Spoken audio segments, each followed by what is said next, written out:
Now, the Nigerian government's recent plan to tap into pension funds has sparked a wave of concern among citizens. Many are questioning the rationale behind this move and its potential consequences for their retirement security. However, the Minister of Finance and the Coordinating Minister of the Economy, Wale Edun, has clarified that the government is not intending to illegally access the hard-earned savings and pension contributions of workers, and that since there are laws governing the fund, established rules will not be violated. So to address these concerns and help us understand this better, I'm being joined by Tunji Andrew, who is the CEO of Awabah. Thank you so much, Tunji, for joining us on the show. Thank you for having me. So to start with, Tunji, is it okay to say the federal government is obsessed with pension funds, or should we just say obtaining loans from anywhere and everywhere, wherever it is that it can find it? And what does that tell you? Obsessed, no. You must understand the rationale behind the conversation. The pension industry as a whole is possibly the biggest, the biggest single holding source of funding in Nigeria, the largest local domestic investors in the country. So when you're talking about big long-term projects, which of course there's no other fund anywhere in the world that is longer in perspective than the pension fund, of course the pension conversation will always come up.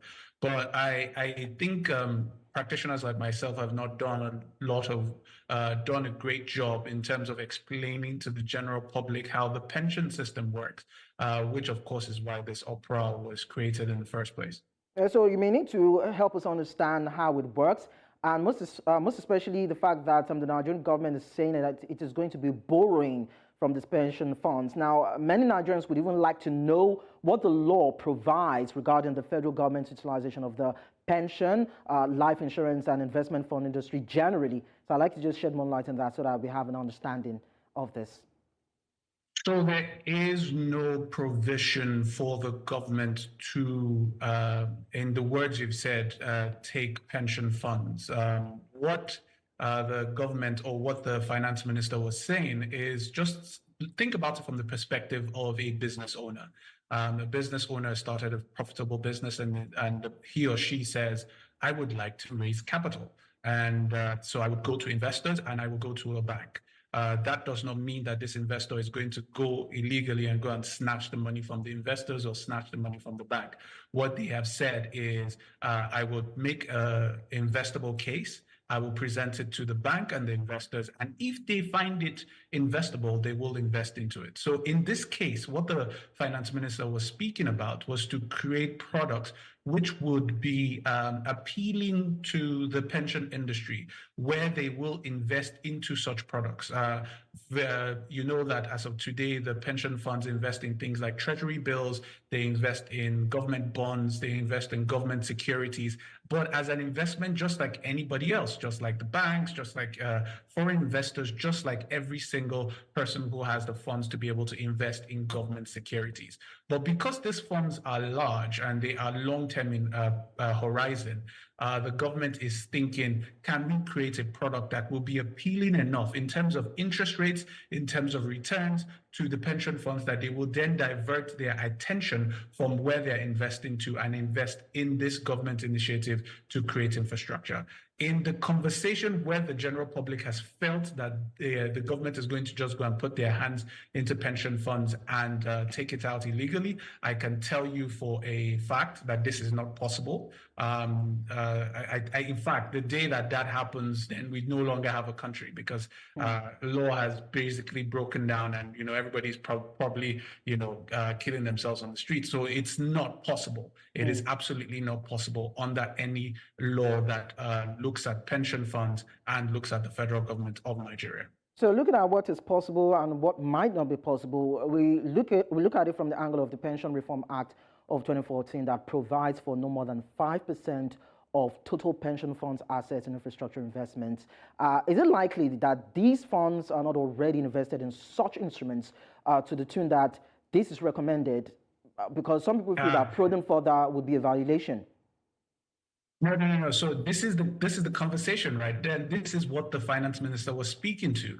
And as you've just spoken about the 5%, yes, PENCOM, which is the pension regulator, has created a definite guideline of what pension fund administrators can invest in.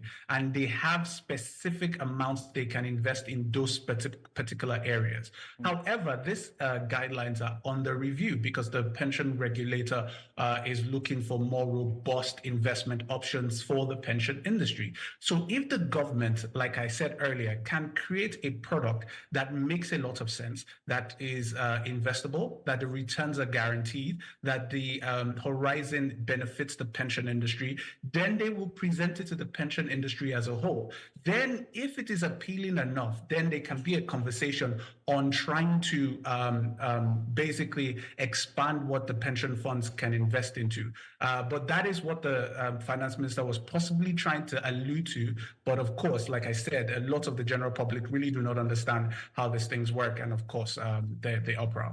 So that will make me ask now, today, should Nigerians be allowed to choose between having their pension funds the traditional way, the way we know it, or the government having to borrow the funds to bridge Nigeria's estimated 20 million housing deficits and provide massive housing and mortgage loans at about 12% interest rates with 25-year repayment plans? Because you talked about investable products now, or instruments, so we'll look at it from that narrative. So which do you think would be attractive and would, of course, be of lesser risk?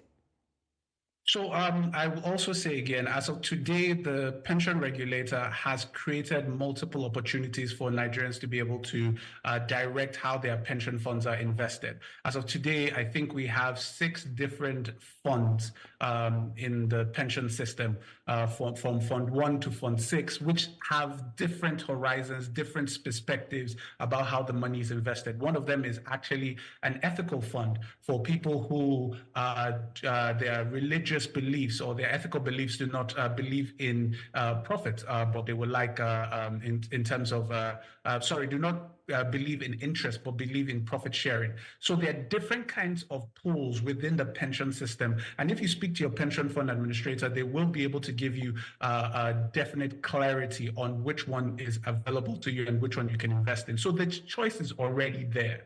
What the pension regulator is doing right now as we speak is creating more options. And of course, the government knows this, and the government is trying to plug itself into the thinking of the pension regulator to say, hey, we also have investment opportunities that we think you can think about to also put it into. So there are many things that are available for people to be able to put their funds into. But just speak to your pension fund administrator, and I know that they will be able to direct you in the appropriate way.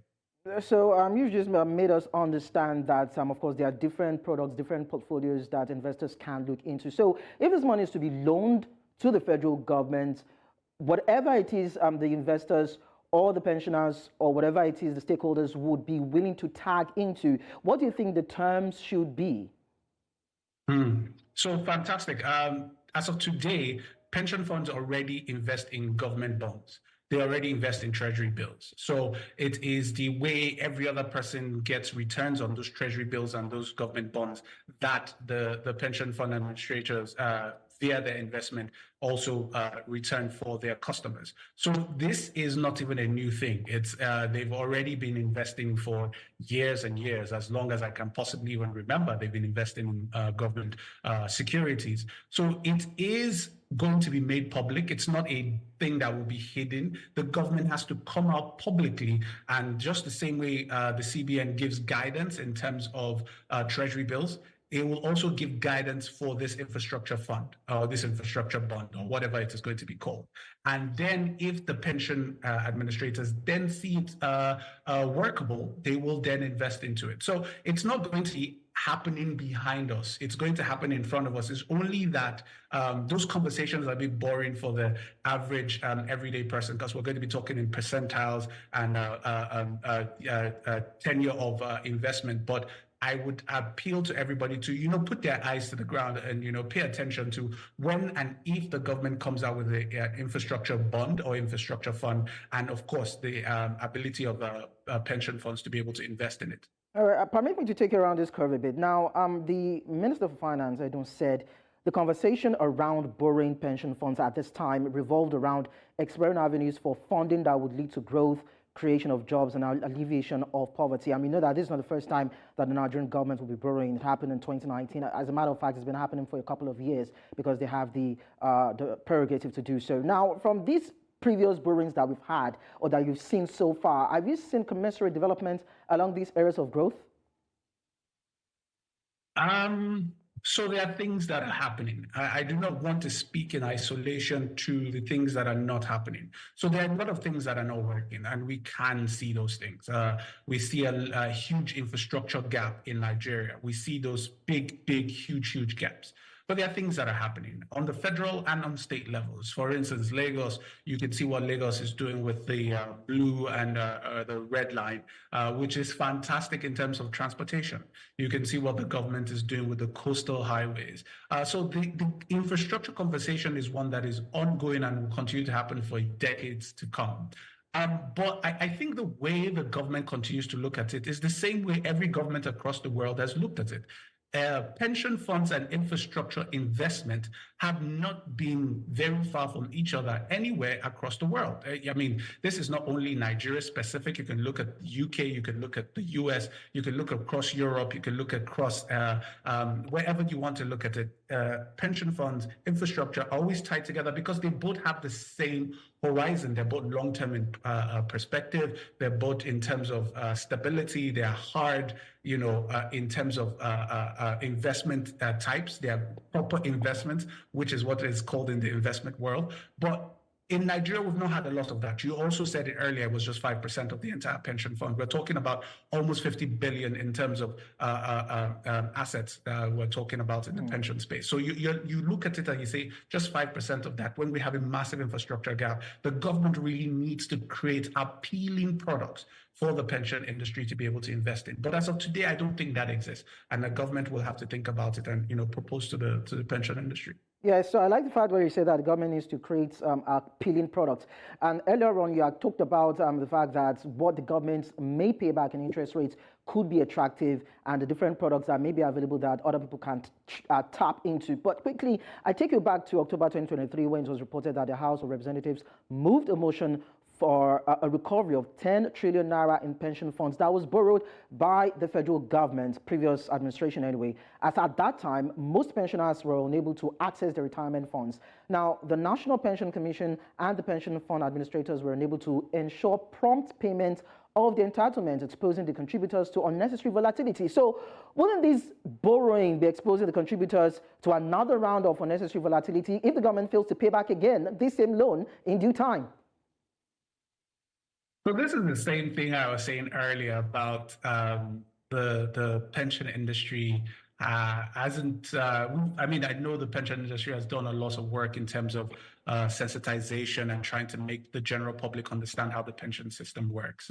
But I don't think we've done enough because this kind of questions continue to come up. The first thing is, in terms of investment and in terms of government investing in treasury bills, if the National Assembly passes a law to take back or government should pay out the investment in current treasury bills, they will be doing that at a loss, which of course I'm not sure the National Assembly will want that to happen for investors in pensioners who have put their money into pension systems. But again, the second thing I must say is that we keep confusing two pension systems. The first one is the pre-2004 pension system, which was not contributory, which was entirely at the purview of the government, which was government itself taking out of its revenue to be able to pay pensioners. Okay. From 2004, we had, from the Pension Reform Act, we had what is called a contributory pension system, contributory pension scheme, which the employer and the employee contribute into a common pool. So in that conversation, the money is never missing. The money is with the adequate authorities invested in different investments. And there is no time to which a retiree has retired and is asking for their payout and is not being able to get it. As concerns the 2004 upwards, the contributory pension scheme, that has not happened. What might have been happening, or what the question you're alluding to, is the previous pension scheme, which of course is not any fund anywhere where you can, put your hands and take. So there is that conversation. We need to continue to do a lot of enlightenment to be able to help people understand that when you see people on the road say, or when you see newspaper headlines saying pensioners die at the queue and things like that, this has nothing to do with the 2004 Pension Reform Act new scheme of the CPS, which is completely different from the previous pension system. Okay. Well, Tunji Andrew, CEO Awabah, thank you so much for sharing your thoughts with us and helping us understand this better. We appreciate that. Enjoy your day. Thank you very much for having me.